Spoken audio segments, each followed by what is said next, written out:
This channel does not promote any violent, harmful, or illegal activities. All content provided by this channel is meant for an educational purpose only. Cancer Healer Center, a new beginning. পরে খবরে নজর রাখবো বেআইনি বহুতল নিয়ে কঠোর পদক্ষেপ কামারহাটি পুরসভার। কামারহাটি পুরসভার 1 থেকে 7 নম্বর ওয়ার্ডের মধ্যে 57টি বেআইনি বহুতল ভেঙে ফেলার নির্দেশ। ইতিমধ্যেই 7 নম্বর ওয়ার্ডের ধোবিয়া বাগান এলাকায় বিপজ্জনক বহুতল ভাঙার কাজ শুরু করেছে প্রশাসন। দীর্ঘদিন ধরেই এই সমস্ত বেআইনি বহুতলের মালিকদের বারবার নোটিশ দিয়ে পুরসভায় ডাকা হলেও তারা আসেননি, আর সেই কারণেই বেআইনি বহুতলগুলি ভেঙে ফেলার নির্দেশ দেওয়া হয়েছে। মন্তব্য পুরসভার চেয়ারম্যান গোপাল সাহার। ওই 57টি বাড়ির মধ্যে 17টি বাড়ির মালিকদের বিরুদ্ধে ইতিমধ্যেই কামারহাটি থানায় এফআইআর হয়েছে। পুলিশকেও আইনি ব্যবস্থা নিতে নির্দেশ দিয়েছে পুরসভা। নজর এড়িয়ে এতদিন ধরে এতগুলো বহুতল এলাকায় থেকে গেল, কিন্তু এতদিন কিছুই দেখতে পাইনি কামারহাটি পুরসভা, এই প্রশ্ন উঠছে। কামারহাটি পৌরসভায় মোট 57টি বাড়ি ডিমোলিশনের অর্ডার দিল কামারহাটি পৌরসভার পৌরপ্রধান গোপাল সাহা। 1 থেকে 7 নম্বর ওয়ার্ডে মোট 57টি বাড়ি বেআইনি বলে ঘোষণা করেছিল বেশ কিছুদিন আগে কামারহাটি পৌরসভা। বারবার বাড়ির মালিকদের নোটিশ দিয়েও তারা তার নোটিশে কর্ণপাত করেনি।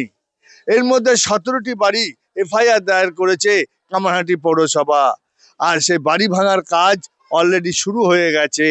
যে বাড়ি ডিমোলিশ করছে সেই বাড়ি কিছুদিন আগেই আমরা TV9 বাংলায় খবর দেখিয়েছিলাম যে জগ দিয়ে বেআইনিভাবে সেই বাড়িটিকে পুনর্নির্মাণের কাজ চলছিল।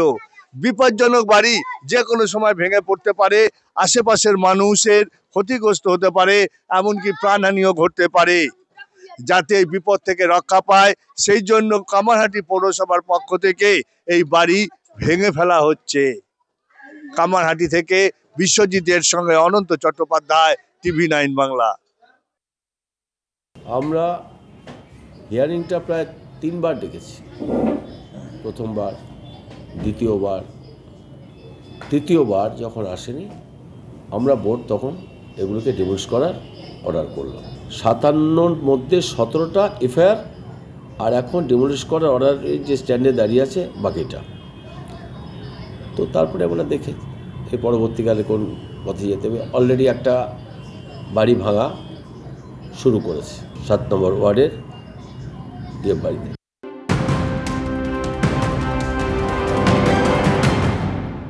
এদিকে আজই শুরু হচ্ছে বিধানসভায় বাজেট অধিবেশন। বুধবার রাজ্য বাজেট প্রথা অনুযায়ী রাজ্যপালের ভাষণ দিয়ে শুরু হবে অধিবেশন।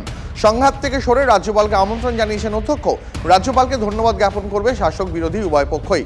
আরো বিস্তারিত জানাবেন এই মুহূর্তে টেলিফোন লাইনে সৌরভ গুহ আমাদের সঙ্গে রয়েছেন। সৌরভ, দীপ, প্রথমেই যেটা বলবো যে রাজ্য বাজেট অধিবেশন শুরু হচ্ছে আজ।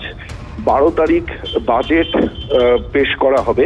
2026-এর বিধানসভা নির্বাচনের আগে এটাই কিন্তু শেষ পূর্ণাঙ্গ বাজেট, কারণ 26 সালে ভোট অন অ্যাকাউন্ট হবে। সেই দিক থেকে এই বাজেট খুব গুরুত্বপূর্ণ। কোন কোন খাতে কি কি বৃদ্ধি হয় সবাই তাকিয়ে আছে সেদিক।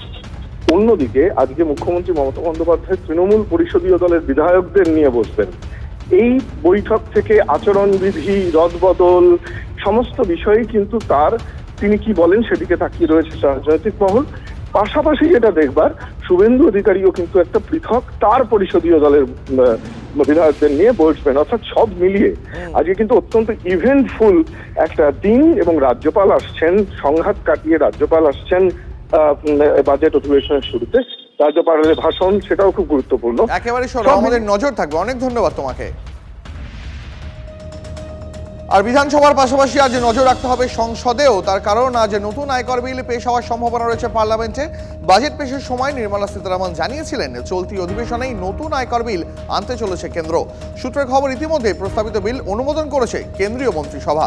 কথা বলবো নয়াদিল্লি থেকে টেলিফোন লাইনে জ্যোতির্ময় রয়েছেন আমাদের সঙ্গে। জ্যোতির্ময়, দেখো, 2024-এর লোকসভা নির্বাচন জয়ের পর প্রথম সংসদে যে অধিবেশন বসেছিল অর্থাৎ বাজেট পেশ করার জন্য, 23শে জুলাই বাজেট পেশ করার সময় কেন্দ্রীয় অর্থমন্ত্রী নির্মলা সীতারামন জানিয়েছিলেন যে ইনকাম ট্যাক্স অ্যাক্ট 1961 তা বহুদিনের পুরনো, এবং এই বিলকে এবার পুঙ্খানুপুঙ্খভাবে পর্যালোচনা করার সময় এসেছে। সরকার 6 মাস সময় নেবে এই বিলকে পর্যালোচনা করার জন্য। এবার যখন 1 ফেব্রুয়ারি তিনি বাজেট পেশ করেন তখন তিনি জানান যে চলতি অধিবেশনেই নতুন বিল পেশ করা হবে এবং আমাদের কাছে সূত্র মারফত যে খবর যে এই নতুন বিল কিন্তু ইনকাম ট্যাক্স অ্যাক্ট 1961 এর পরিবর্তে আসবে এবং এই প্রস্তাবিত বিলের মাধ্যমে আয়করে কোনো রকম পরিবর্তন আসবে না, কিন্তু আমরা যে ইনকাম ট্যাক্স ফাইল করি মূলত সেই আইনে সরলীকরণ করা হবে যাতে আইনি সংঘাত কমানো যায় এবং কর কাঠামো সম্পর্কে সাধারণ মানুষের ধারণার অস্বচ্ছতা যাতে দূর করা যায়, সেটাই এই বিলের লক্ষ্য। একেবারে জ্যোতির্ময়, অনেক ধন্যবাদ তোমাকে।